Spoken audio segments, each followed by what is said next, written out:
All right, so my name is Tom Dyer. I'm the special teams coordinator and tight ends coach at May River High School in South Carolina. My contact information is there on the screen, and you can reach me on Twitter at Coach Dyer71. So today we're going to talk about pre-snap punt adjustments and how to gain advantage in the punt game, especially when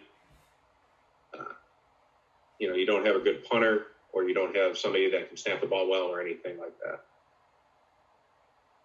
Right. So how does shifting the punt help us out? So we did this 2 years ago and started in 2018. From doing this, we were able to get more of our guys downfield faster and basically at a better angle and free. So that allowed a 0-yard net return in 2018 and a negative 1 yard return in 2019.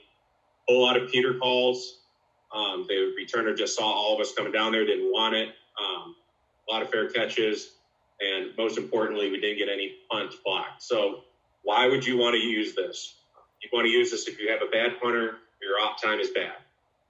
The shifting and the changes are to slow down the rusher because they have to think about who's open, who's not, who's covered, who's not covered, and slow down their rush. Most important part with that is after you shift, the ball needs to be snapped immediately after everybody gets set. So, and if you show a lot of different shifts and formations, it's a war of attrition. The defense is just going to line up however they line up. It'll be the same every time, and it's easier for you to game plan and figure out mid-game, and it's easy. All right, so what do our shifts look like? So the first shift we have is just jet. So after you shift a lot, right, you just say whatever your punt cadence is and check with the sideline, right, whether you're going to run it or not run it, change, shift, move, or whatever. So in this example, we don't move because we like what we saw, and the ball gets snapped, and we send it downfield. Again, our punter is really good, so that helped out a lot too. But if you look back at the beginning, we're able to release 3-4 guys right downfield right now because these guys didn't want to rush after all the shifting that we had done in the game. So here's a closer look. See it, everybody looks up at the sideline, gets the information, and you roll with it from there. Okay. The next one we have is what we call crazy. So the way that we install crazy is at the beginning of the week on Monday. We always do punt on Monday. We identify the snapper and 6 other guys that are going to be on the line of scrimmage. And we're going to adjust and figure out how are we going to get down the field and block from there. All right, so our blocking is we have a left-footed punter. So if you're on the left side, you step to the gap to your left. If you're the most outside guy, you have to release to the left. If you're on the backside, dip and rip to the way of the punt. If you're the most outside guy, you have to go that way. So it's easy for everybody to learn. If you have injuries or any sort of adjustments, you can do it that way. You also find a way to punt out of this crazy formation, and it allows people the defense to not know where you are, who's eligible, who's on, or who's off. I mean, if you look at this picture here, I know that he's in the backfield, and that guy's in the backfield right there. But if you haven't seen this all week, you might be looking around adjusting, trying to see where you want to go. So we line up in crazy, and then we will either shift or kick out of it. So this is what it looks like from the crazy to the shift. So in this one, we go to our base alignment, get set up, and the ball needs to be snapped as quickly as possible. We say that from the word shift, which is given by the guy, whoever's the furthest back here, that we need to shift and get the ball snapped within 6 seconds. So we shift 1, 2, 3, 4, 5, 6, 7. So 7, a little over 7. We got rushed there, but what it does is even after the defense get aligned, they need to get set. We're still able to get it off in time, but the most important part from that and the shifting is all these guys are now free and clear because they didn't have a chance to line up. Who are we going to block? Who are we going to attack? And everything like that. So now, even though the punt was good, even if it was a bad punt, you have 3 guys running free to stop the ball from rolling backwards, stop the ball from rolling in the end zone. Or if this guy tries to catch the ball, we have 3 guys running scot-free. And again, because the ball is kicked and we have so many guys running free, he doesn't want it. Now, obviously, it's a good punt, but even if it was a bad punt and he wants to peter it, let the ball go, and here's the hidden yardage that we have here. Up close version, so here it is again. All right, before we shift, so everybody's out in the backfield on the line. They punch themselves on and off. Get going to where we need to be.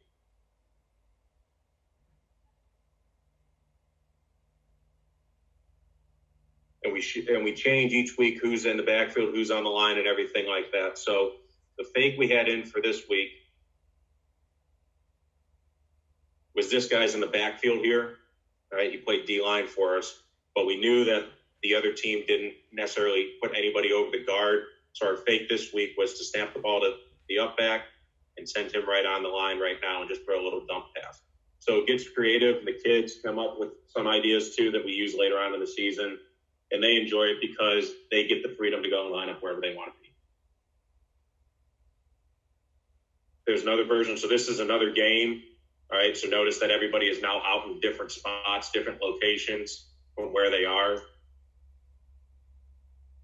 We still shift in and get ready. One thing you want to avoid in doing this is our personal protector is way out here. So now he has to get on the line, and it takes him forever to get there. So you want to try to avoid the angles that could be bad for whoever's on your punt team.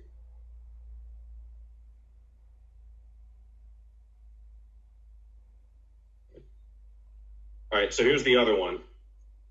The other one that we call is train, and it's like the when Jim Harbaugh, however many years ago, did the human centipede or whatever, where they all lined up in a straight line and moved out. That's what we do here. So we line up here and go into different formations from it. So it gives the same idea. It's like a huddle, but we're going to break into different spots from where we go. And I'll go over these different locations and everything. All right, but as you can see, so they ran a guy on the field when they shouldn't have. But even now, the guy who was supposed to pick up the long snapper here now sees that we have 3 guys out. This free safety now has to figure out, well, am I going to cover this guy or not? All right, and as you see from there, now the long snapper is able to run free immediately because there's nobody ahead of him. And now we got everybody running scot-free.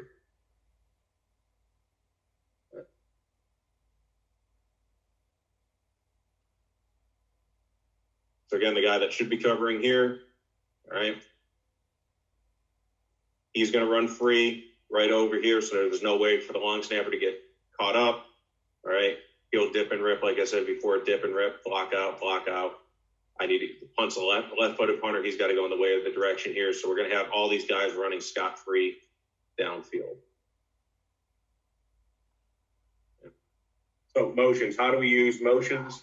That's one thing in the punt field that I saw that not a lot of people use enough. The motioning of guys to get into a better position. A lot of punt formations, especially on the high school level, they line up where they are and they stay in that position. Well, from an offensive thinking perspective, if you line up in the exact same formation every single time, then it makes the defense easy to know where we're going to adjust and whatnot. So when we look at motions,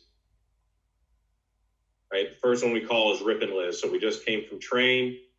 All right, we put our guy in what we call slot left outside of the tackle. He's going to go in Liz motion. He's just going to sprint over to the left. All right, and it's up for the guy going in motion here and the gunner to figure out if he's going to run straight down the field or if they're going to cross paths that way. He'll go to the ball and he'll go to the hip of the returner. So it all depends on game plan and what these guys think is best. So if the corner is jammed up in this guy's face, then to help get a free release, we'll rub it for him to go there. If this guy's tight, then they'll exit, right? If they're both off, then they're going to get a good release and they'll go downfield. I think we X this one.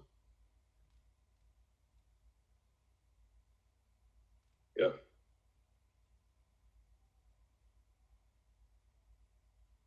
So see, again, this is not necessarily the best punt in the world. All right, we outrun our coverage, but because we were able to get so many guys free on this, all right, then we have people that can stop the ball and secure it from rolling backwards or anything like that. So a closer look. We get set. All right, the way we trigger the motion is that the personal protector is just going to give a head nod or a look. We're going to go in motion, get set, and run from there.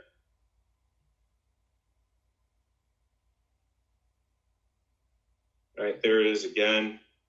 All right, so now he, instead of being a slot, he's in the receiver position, sprinting. This one, they don't cross.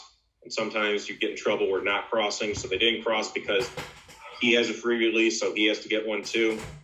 But this guy's going to get hung up, which is why doing that helps out, especially with this guy's momentum coming that way.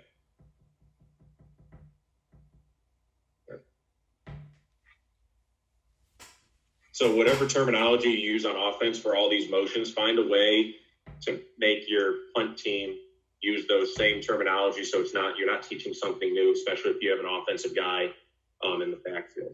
So unless we're doing train or crazy, the guy that motions every time is the same dude.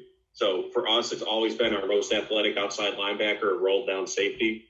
So this guy has to just learn a couple offensive terms, but if you have people that go both ways, that should be easy. So his starting point is to be part of the 3 personal protectors, and then you just signal in or call whatever motion you have, and that guy goes and gets set. So this one, all right, so we just showed Liz, the opposite way is Rip. We're showing he's going to go in Ringo. The other motion is Lucky, going to the left. So he's going to go in Ringo motion here, run up on the line and get set, cause somebody to go and cover. Okay.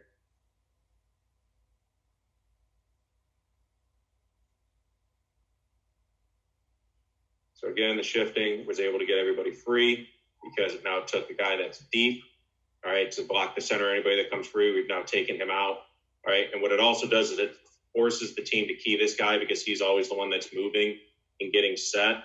So now it allows you to toy with the other guys on the line of scrimmage or other people because this guy has now drawn all the attention, all right, of what's going on.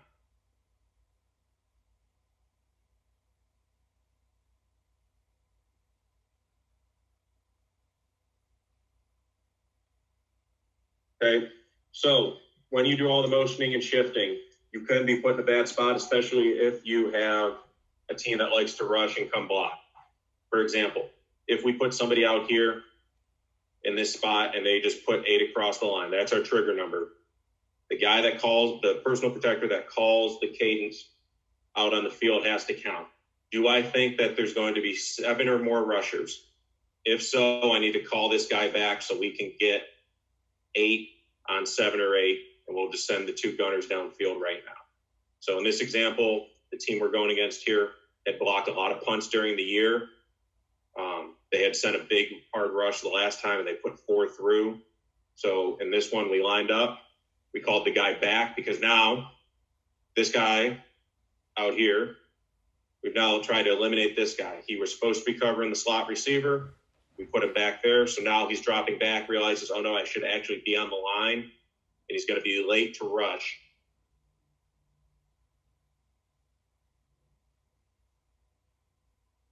And we're able to get it free. Again, not a real good punt. Happens sometimes.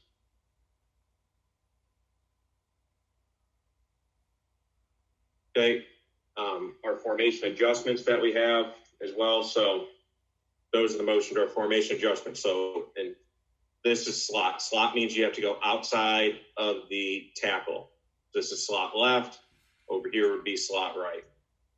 And this guy's rule is to go get the ball. Unless you're part of the personal protectors, your job is to go run right to the ball right now. So it doesn't matter where you put him. He needs to go to the ball. And you can adjust with this too. So let me go to the end zone shot. So what we have tinkered with is right now, we put him in slot because we knew he was going to get a free path down the field right now.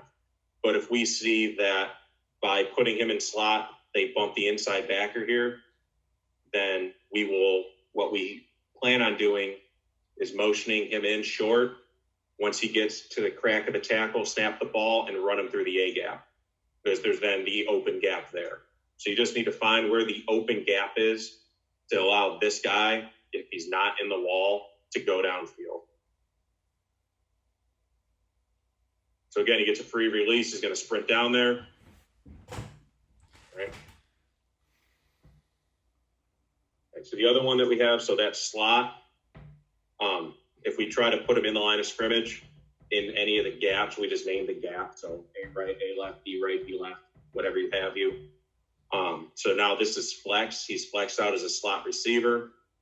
So now you give more of a spread punt look versus your traditional spread, like an actual spread formation. And this is where you can tinker with it. We talked about when he goes in motion, Xing it, right? If the guy's out here, automatically get these defenders in their face right now, they'll exit to try to make sure that we get a clean release.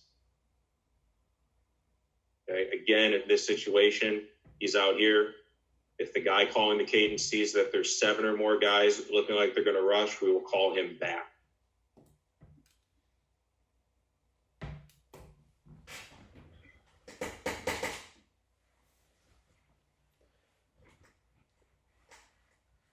Okay, there's another example here.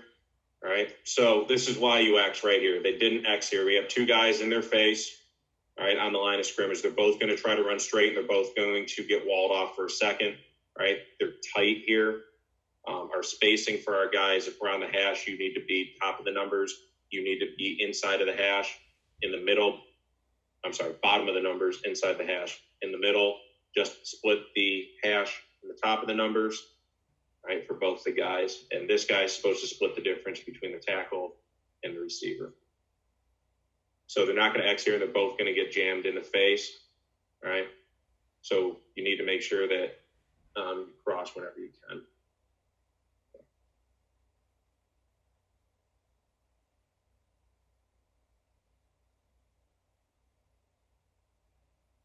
So here's a better example, all right? So we're going to cross, allows them to get free. Right. Except our flex guy got pushed into the sideline here, but that kid was a sophomore trying to do our stuff. All right. All right, last one that we have is over. So in a way to kind of combat, and if you know you want to try to run a trick punt, go over. So this now becomes the gunner that's ineligible. All right, they'll still get somebody to cover, but if you want to give, for example, if you want to give this look, all right, this is a traditional look. All right, everybody knows that those 3 are eligible if you're going to run a fake. We'll call over if we know we want to run a fake that game or try to get it set up. So now they're still going to cover them. All right, but this guy's ineligible. We won't put him back there. We'll put him out here, forces the corner to go, and now your tackle on the other side's eligible. If you notice that the team is rushing and nobody's paying attention to the tackle, and he has any sort of athletic ability, we just put him on a little speed out and have somebody throw something over there. All right, we practice once a week, having guys work on their fakes, whatever that fake is, and we just build on our fakes week by week. So at the end of the season, we have a plethora of fakes we can choose from. And the kids enjoy it too because they want to run a fake punt and do all that crazy stuff.